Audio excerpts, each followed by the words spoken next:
կողմից իրականացված հայոց ցեղասպանության փաստը որևէ ձևով կասկածի տակ դնել։ Արձագանք։ Այսինքն դուք համարում եք,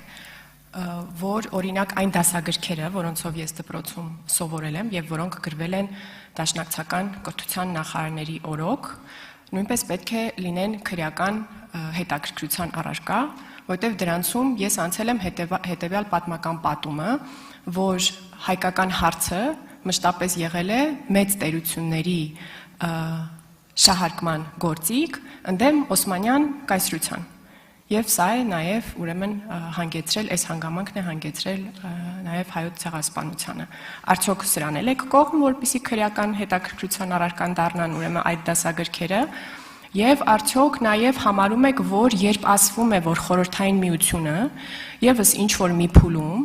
Լենին-Աթաթուրք պայմանավորվածություններից դուրս գալով եւ խորհրդային միություն Թուրքիա հարաբերությունների փոփոխվող կոնտեքստը հաշվի առնելով, այսինքն այն հանգամանքը, որ Թուրքիան դարձավ ՆԱՏՕ-ի անդամ, հայոց ցեղասպանության հարցը սկսեց օգտագործել որպես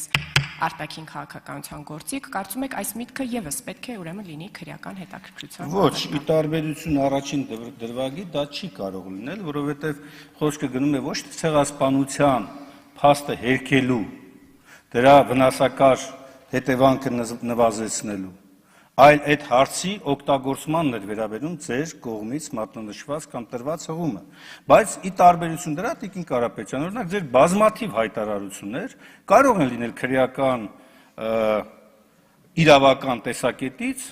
առնվազն գոնե առերևույթ հնչեցրած համատեքստում ուսումնասիրության եւ իրավական գնահատականի առարկա։ Ակնհայտորեն այնպիսի արտահայտություններ, որոնցով դուք փորձ եք անում մեղմել ցեղասպանության հետևանքները եւ բթացնելուն ուղղված գործողություններ իրականացնել հանրային ընկալման տեսակետից, ստեղծելով կեղծ ապահովության միջավայր, հատկապես ժամանակակից Թուրքիայի եւ նրա կրտսեր կամ ավագ, չգիտեմ ինչ եղբայր Ադրբեջանի կողմից իրականացված գործողությունների մասով։ Հարցերն ավարտվեցին, պարոն Մինասյան, կարող եք զբաղեցնել ձեր տեղը։ Հարգելի գործընկերներ, այսօր բաց դռներ ծրագրի շրջանակներում ազգային ժողով են այցելել Լոռու մարզի Վանաձոր